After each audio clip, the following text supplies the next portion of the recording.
Hello दोस्तों, नमस्कार। एसएमटीसी China में मैं आप सभी लोगों का दिल से बहुत-बहुत स्वागत करता हूँ। सो दोस्तों इस वीडियो में हम लोग कवर करने वाले बहुत सारे इंपॉर्टेंट अपडेट्स तो चलो स्टार्ट करते हैं और ऑब्वियसली क्वार्टर 4 के रिजल्ट्स भी हम लोग को आते हुए देखने को यहाँ पे मिल रहे हैं।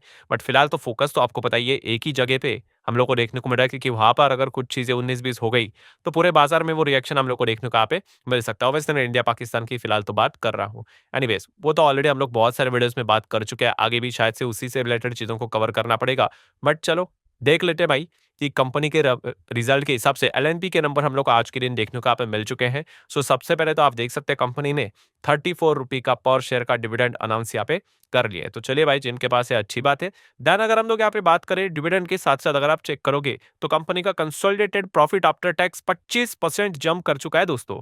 Year on year basis 5,497 crore 5,497 crore तक प्रॉफिट कंपनी का जंप होते हुए देखने को यहाँ पे मिल चुका है। तो नो डाउट काफी अच्छा परफॉर्मेंस हम लोग को देखने को यहाँ पे मिल रहा है। एलएनटी तो वैसे तो इतनी बड़ी कंपनी आप सब लोगों को यहाँ पे पता ही है, बट स्टिल आप इन चीजों को नोट करके चल सकते हो। इंडेक्स वाली कंपनी है। देन एक और इंडेक्स वाली कंपनी भाई टाइटन, जिस कंपनी ने हम कह सकते हैं राकेश झुनझुनवाला जी को पहचान दी है। सो टाइटन की अगर हम लोग यहाँ पे बात करें तो इनके भी नंबर देखने को मिल चुके हैं। तो कैसे रहे टाइटन के क्वार्टर 4 के नंबर? तो प्रॉफिटेबिलिटी की बात करें 13% की year on year basis jump देखने को मिल चुके हैं।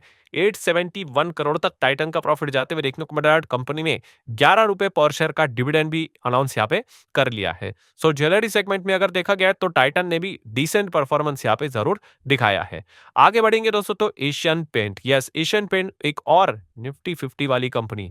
एशियन पेंट की अगर हम लोग यहाँ पे बात करें तो फिलहाल तो हम यहाँ पे कह सकते हैं कि उनके लिए टफ टाइम गुजरते हुए देखने को यहाँ पे मिल रहा है। हम लोगों ने देखा है कि टॉप से कितना जबरदस्त नीचे यहाँ पे आ चुका है। देखिए मैं नॉर्मल मार्केट के हिसाब से गिरावट की बात नहीं कर रहा हूँ, पहले ही जब बाजार भी ठीक कर रहा था, बट एशियन पेंट में गिरावट देखने को मिल रही थी। मल्टीपल रीजंस थे कि बिजनेस में स्लो डाउन था और सबसे बड़ा रीजन भी आप कह सकते हो कि यस बहुत बड़े हाथी की एंट्री, बिरला ओपस की एंट्री यहाँ पे हो चुके हैं। नो डाउट वो डायरेक्टली एशियन पेंट को हिट नहीं करेगा, बट फिर भी शुरुआत तो होती हुई देखने को यहाँ पे मिल चुकी है। एंड तब से लेके अभी तक हम कह सकते हैं एशियन पेंट में जो परफॉर्मेंस है वो थोड़ा स्लो डाउन ही होते हुए देखने को यहाँ पे मिला है। बल्कि अगर हम लोग इस वक्त के नंबर्स की बात करें, एशियन पेंट के नंबर काफी शॉकिंग देखने को मिल चुके हैं। 45% तक प्रॉफिट नीचे आते हुए देखने को मिल चुका है। 692 करोड़ कंपनी ने कमाई जरूर की है, बट आप देख सकते हैं प्रॉफिट कितना नीचे यहाँ पे आया। नो डाउट बहुत सारे एडजस्टमेंट होते हैं इस चीज के चलते, बट स्टिल ये पॉइंट को आप नोट करके चल सकते हो। एंड कंपनी ने 20.55 रुपये का पर शेयर का डिविडेंड भी अनाउंस कर लिया है।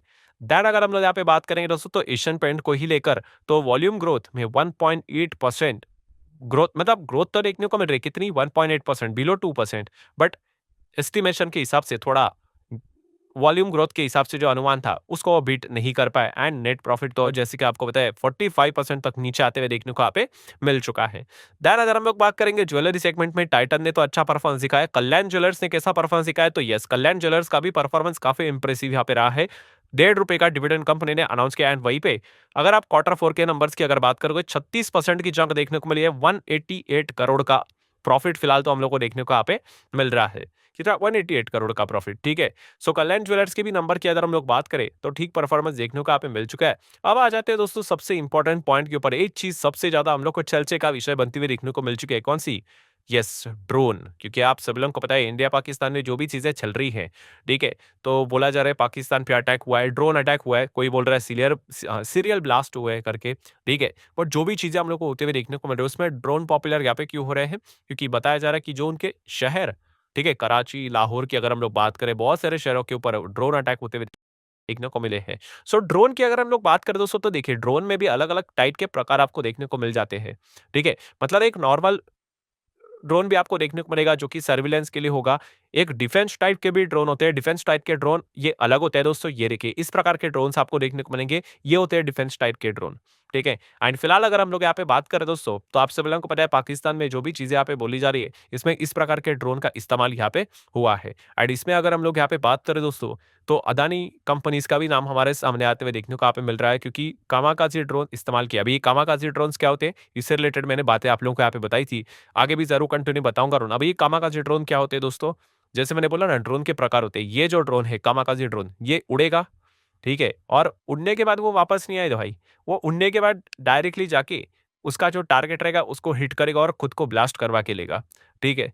ये जो वर्ल्ड वॉर हुआ था ना तब जापान में ये चीजें हम लोग को होती हुई देखने को मिली थी कि डायरेक्टली जाके वो क्या करते थे अपने प्लेन्स को ही घुसा देते थे और ब्लास्ट करवा देते थे। तो इसी के हिसाब से ये नाम बना है कामाकाजी ड्रोन, ये जाएगा और सीधा जाने के बाद सीधा ऐसे ब्लास्ट यहाँ पे हो जाते हैं। एंड इसमें अगर हम लोग यहाँ पे बात करें, ठीक है, तो अदानी कंपनी का नाम सामने आ रहा है, तो जो लोग पूछ रहे हैं तो उनको बताना चाहूंगा, वैसे तो अदानी डिफेंस से रिलेटेड अगर आपको कोई कंपनी स्टडी करना है तो अदानी एंटरप्राइज ही स्टडी करना पड़ेगा, ठीक है, वरना इनके बाकी के बिजनेस अलग अलग लिस्टेड तो जो देखने को यहाँ पे मिल रहे हैं वो तो अवेलेबल है। इसीलिए जो बोलते हैं ना कि क्यों अलग से डीमर्जर इंपॉर्टेंट होता है, कि अगर कोई कंपनी अलग से डीमर्ज होगी तो उस पर्टिकुलर कंपनी में हम लोग को प्रॉपर रिएक्शन देखने को मिलता है। अभी अदानी से रिलेटेड डिफेंस में काम करने वाली कंपनी जो भी आपको देखने को मिल जाती है वो अलग से लिस्टेड तो है नहीं, वो तो अदानी एंटरप्राइज के ही बीच में है, तो वो प्रॉपर रिएक्शन देखने को नहीं मिलता है, ठीक है। एंड ड्रोन के चलते अगर कोई ये सोचेगा कि मैं अदानी एंटरप्राइज को उठा लूं, तो भाई अदानी एंटरप्राइज के अंदर इतने सारे बिजनेस है कि मैं आपको क्या बताऊं।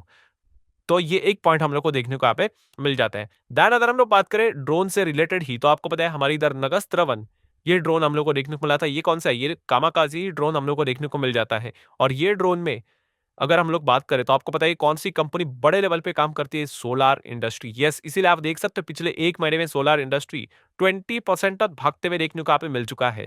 ठीक है, ये जो जब से ये चीजें स्टार्ट हुई तब से लेके अभी तक आप यहाँ पे कह सकते हो बहुत बड़े तेजी का योगदान देखने को यहाँ पे मिल रहा है। क्यों? क्योंकि कामाकाजी ड्रोन में ही इसका बड़ा योगदान है, और इसके पहले भी इंडियन आर्मी की ओर से भी इनको काफी सारे ऑर्डर्स यहाँ पे मिले थे। ठीक है, तो इस प्रकार की चीजें हम लोग को इस कंपनी में होते हुए देखने को यहाँ पे मिल रही है।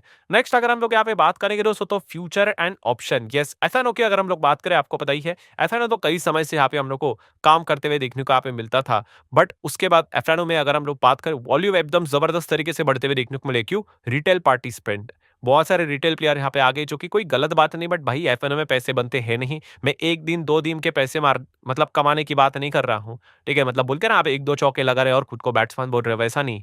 ठीक है, नेट परफॉर्मेंस क्या है?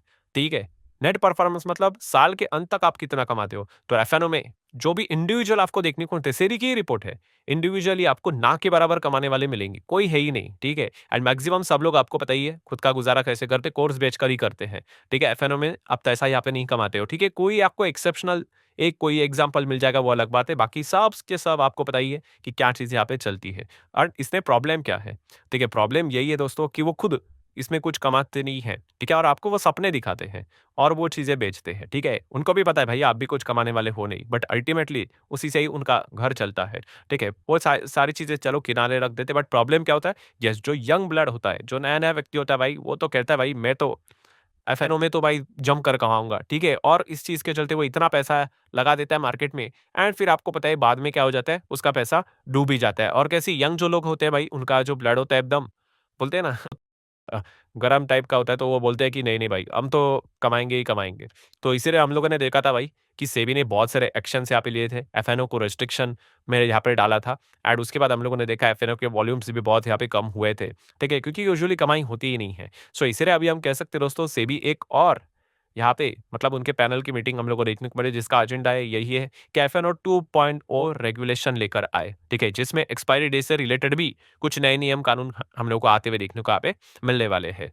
ठीक है, सो बेसिकली हम कह सकते हैं दोस्तों, और कुछ हम लोग को चीजें एफएनओ को मतलब रेस्ट्रिक्ट करने से रिलेटेड भी शायद से सामने आते हुए देखने को पड़ेगी। हाँ, इसमें एक अच्छा बात जरूर है कि जो ये बातें बोली जा रही थी कि एफएनओ करने के लिए कोई टेस्ट होना चाहिए, एलिजिबिलिटी टेस्ट होना चाहिए, तो ऐसा कुछ भी नहीं है। सेबी के जो नए चीफ हम लोग को देखने को यहाँ पे मिल रहे हैं, उन्होंने सीधा सीधा इस चीज को खारिज किया। उन्होंने बोला है कि इस प्रकार का कोई टेस्ट बिस्ट होने वाला है नहीं, बट यस रेस्ट्रिक्शंस जरूर आने वाले, और भी रेगुलेशंस वो बना रहे हैं, तो इसको आप नोट करके चल सकते हो। देन हम लोग बात करेंगे दोस्तों, इंटरेस्ट रेट कट होते हुए देखने को मिल रहा है, जिसकी मैं बात कर रहा हूँ bank of England. Yes, the last street week जो हमारा संडे का वीडियो होता है, उसमें मैंने आपको बताया था कि एफओएमसी फेडरल रिजर्व के ऊपर फोकस रहता है, वहां पे तो कोई पॉवेल जी ने रेट कट तो नहीं किया, बट बैंक ऑफ इंग्लैंड इनका भी मॉनेटरी पॉलिसी था, एंड उन्होंने दोस्तों आप यहाँ पे देख सकते हो 25 बेसिस पॉइंट का रेट कट यहाँ पे किया है because of global trade uncertainty.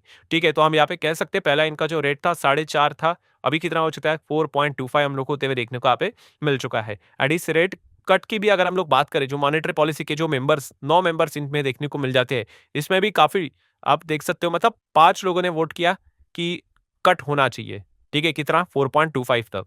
ठीक है, 2 लोग ये कह रहे थे कि भाई बड़ा रेट कट करते हैं, 50 का कर रहे थे, डायरेक्ट 4 तक लेकर जाएंगे, और 2 लोग ऐसे थे जो कि न्यूट्रल ही बोल रहे थे, नहीं नहीं चेंज ही नहीं होना चाहिए। तो काफी कुछ मतलब हम लोग को मतलब आप बोल सकते हो कि अ, अलग अलग ओपिनियंस देखने को यहाँ पे मिल रहे हैं। ठीक है, मेजोरिटी तो 5 की हो गई है, बट 2 लोग कह रहे थे नहीं, 2 लोग बोल रहे थे सीधा 50 एंड 5 लोग बोल रहे थे नहीं 25 बेसिस पॉइंट ठीक है। बट अल्टीमेटली फाइनल डिसीजन क्या निकला? Yes, majority wins. 25 basis point का rate cut bank of England में होते हुए देखने को यहाँ पे मिल चुका है। सो ठीक है दोस्तों, जितना भी इंपॉर्टेंट पॉइंट्स थे सारे कवर कर ले, वीडियो हेल्पफुल